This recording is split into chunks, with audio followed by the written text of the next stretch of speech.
Proclamación del Santo Evangelio de Jesucristo según San Juan. En aquel tiempo, cuando Jesús estaba a la mesa con sus discípulos, se conmovió profundamente y declaró: Yo les aseguro que uno de ustedes me va a entregar. Los discípulos se miraron perplejos unos a otros, porque no sabían de quién hablaba. Uno de ellos, al que Jesús tanto amaba, se hallaba reclinado a su derecha. Simón Pedro le hizo una seña y le preguntó: ¿De quién lo dice? Entonces él, apoyándose en el pecho de Jesús, le preguntó: Señor, ¿quién es? Le contestó Jesús: aquel a quien yo le dé este trozo de pan que voy a mojar. Mojó el pan y se lo dio a Judas, hijo de Simón el Iscariote, y tras el bocado entró en él Satanás. Jesús le dijo entonces a Judas: lo que tienes que hacer, hazlo pronto. Pero ninguno de los comensales entendió a qué se refería. Algunos supusieron que, como Judas tenía a cargo la bolsa, Jesús le había encomendado comprar lo necesario para la fiesta o dar algo a los pobres. Judas, después de tomar el bocado, salió inmediatamente. Era de noche. Una vez que Judas se fue, Jesús dijo: Ahora ha sido glorificado el Hijo del Hombre, y Dios ha sido glorificado en él. Si Dios ha sido glorificado en él, también Dios lo glorificará en sí mismo, y pronto lo glorificará. Hijitos, todavía estaré un poco con ustedes. Me buscarán, pero como les dije a los judíos, así se los digo a ustedes ahora: a donde yo voy, ustedes no pueden ir. Simón Pedro le dijo: Señor, ¿a dónde vas? Jesús le respondió: a donde yo voy no me puedes seguir ahora, me seguirás más tarde. Pedro replicó: Señor, ¿por qué no puedo seguirte ahora? Yo daré mi vida por ti. Jesús le contestó: ¿con qué darás tu vida por mí? Yo te aseguro que no cantará el gallo antes de que me hayas negado 3 veces. Palabra del Señor. Hoy, Martes Santo, llama mucho la atención el impulso misionero y la confianza absoluta en Dios, la fe del profeta Isaías. Escúchenme, islas, pueblos lejanos, atiéndanme. Así me ha dicho el Señor: es poco que seas mi siervo solo para reunir a los sobrevivientes de Israel. Te voy a convertir en luz de las naciones, para que mi salvación llegue hasta los últimos rincones de la tierra. Isaías vivió en una época en la que cada pueblo vivía encerrado en sí mismo, separados por grandes extensiones desérticas. No había muchos medios de comunicación. Todos bien sabemos que no había Internet, ni Facebook, ni WhatsApp, ni ningún tipo de redes sociales en los tiempos de Isaías. No había televisión, no había radio, no habían periódicos. Te voy a convertir en luz de las naciones, para que mi salvación llegue hasta los últimos rincones de la tierra. Las probabilidades humanas de que esta promesa de Dios se hiciera realidad en la vida de Isaías eran prácticamente nulas. ¿Cómo iban a escuchar las islas lejanas y los pueblos lejanos a Isaías, que predicaba allá perdido en Jerusalén 750 años antes de Cristo? Sin embargo, vean cómo hoy ustedes y yo escuchamos y meditamos los textos del profeta de la confianza en Dios, el profeta Isaías, el profeta de la esperanza. Dios sí cumplió su promesa, y esto es para dar hoy gloria a Dios, porque Él es fiel y cumple siempre sus promesas a su tiempo, pero las cumple. Isaías, bienaventurado seas, Isaías, porque hoy, tal como Dios te lo prometió, eres luz de las naciones, y tu mensaje ha llegado a estos pueblos lejanos, donde hoy todos con alegría leemos tus escritos. Jesús también se sentía enviado al mundo, y sin embargo nunca salió de Palestina, pero su mensaje ha llegado a nosotros. San Pablo recorrió incansables cientos de miles de kilómetros predicando.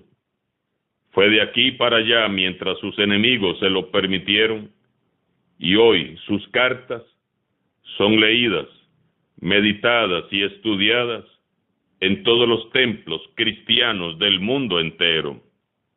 Me pregunto y te pregunto, ¿es tu corazón universal y misionero como el profeta Isaías, Jesús y San Pablo? ¿Tienes conciencia de que lo que hagas en esta tierra resonará en la eternidad?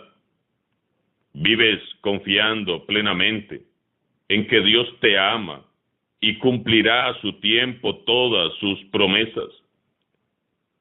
Hermanos y hermanas, todo lo que hagamos por Cristo y su iglesia, hagámoslo recordando que todo tendrá eco en la eternidad para la gloria de Dios. Yo los invito, hermanos, a dar gracias y rendir honor hoy a Dios, porque Él cumplió y cumplirá por siempre sus promesas. Renovemos hoy nuestra esperanza.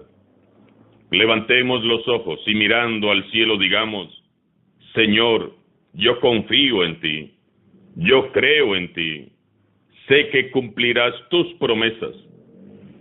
En el Evangelio seguimos meditando en las dos posturas de las que ayer hablábamos. Este pasaje nos ayuda a profundizar más aún en el extremo del resentimiento y en el extremo del amor. Hoy, en el extremo del amor, hallamos a Juan el discípulo amado. Juan es el discípulo amado no porque sea el preferido o el más chineado y consentido o el más bueno, no, nada de eso. Juan es el discípulo que sabe que es amado, ama y se deja amar por Jesús. Juan amaba a Jesús y se dejaba amar por él. Era imperfecto Juan, mucho. Era un muchachito inexperto e inmaduro. Su ímpetu, sus arrebatos, sus berrinches, su carácter fuerte, le había hecho ganarse el apodo de Boanerges, hijo del trueno, junto a su hermano Santiago. Pero Juan amaba a Jesús, y Jesús le amaba a él, así berrinchudo como era. Jesús sabía que el amor es lo único que nos va perfeccionando poco a poco, día a día. Por eso, hermanos y hermanas, no miremos tanto nuestros defectos y debilidades. Miremos mejor a Jesús, que nos ama tanto.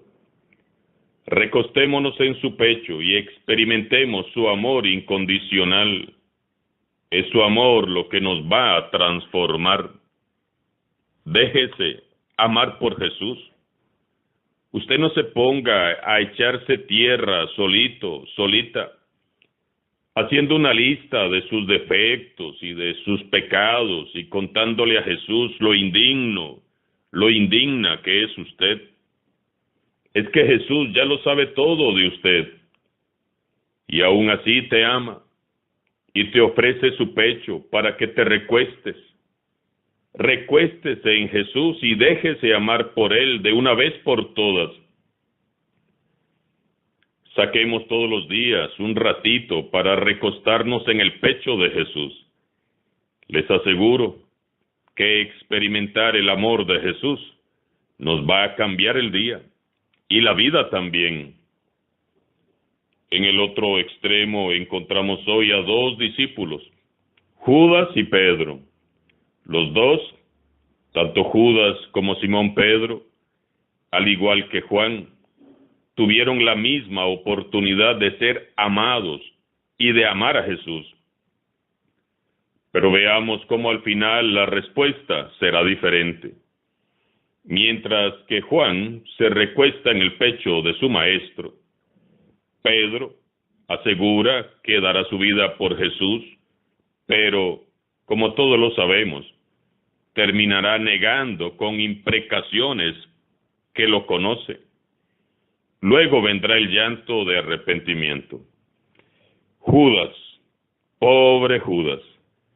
Judas se dejó arrastrar por 3 pecados graves: soberbia, orgullo y resentimiento, y traicionó a Jesús. 3 pecados tan graves como comunes. Soberbia, que llevó a Judas a creer que él tenía derecho de hacerse un Mesías a su medida y a su gusto. A menudo nosotros, como Judas, también queremos un Mesías a nuestro gusto, que haga lo que yo quiero. Orgullo, que le impidió a Judas hablar con Jesús sinceramente, o con alguno de los 11, para decirles lo que le pasaba, lo que estaba sintiendo en su corazón.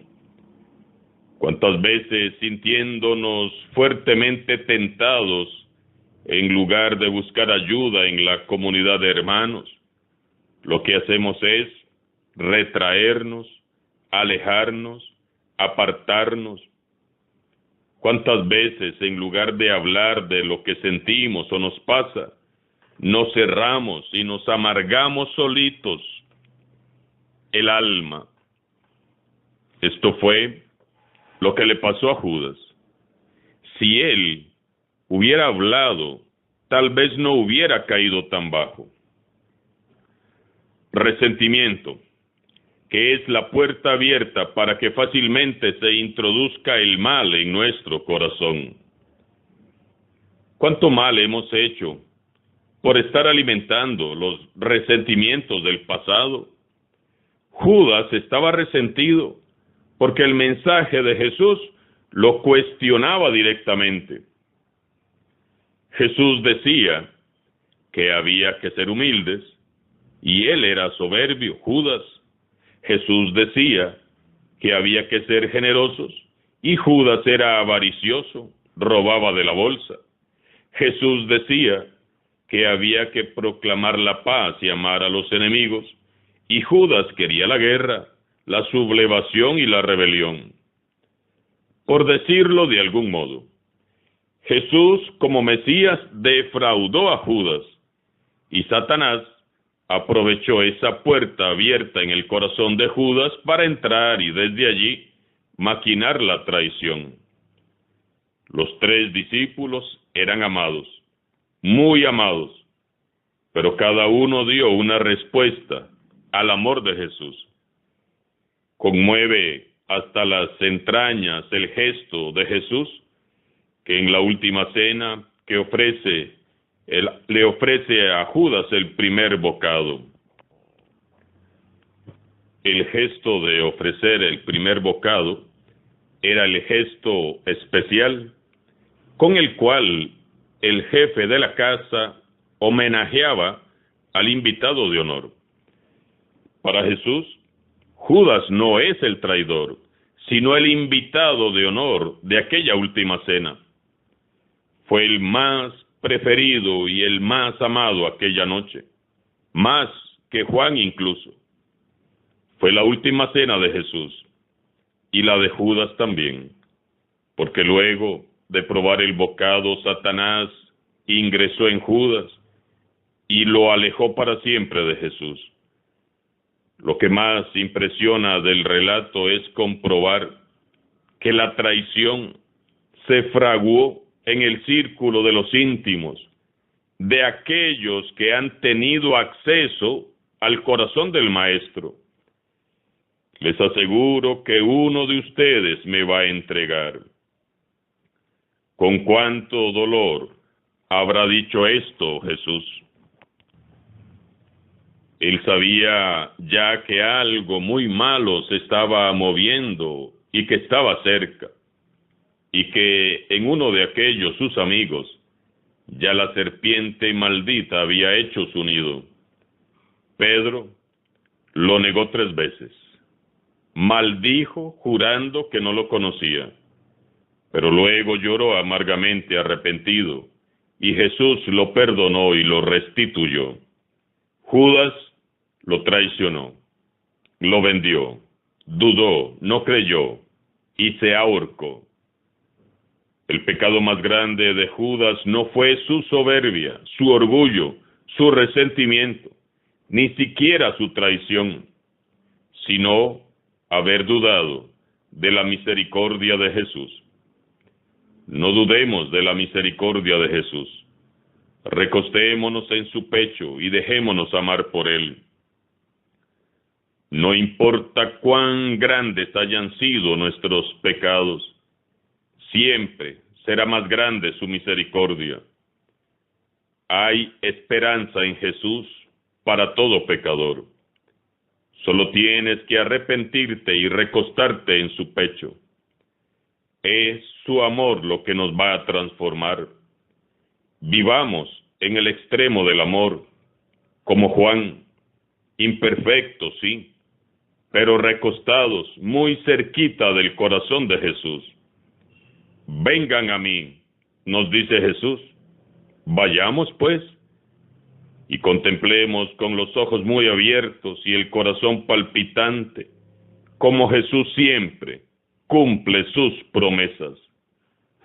Alabado sea Jesucristo, sea por siempre bendito y alabado.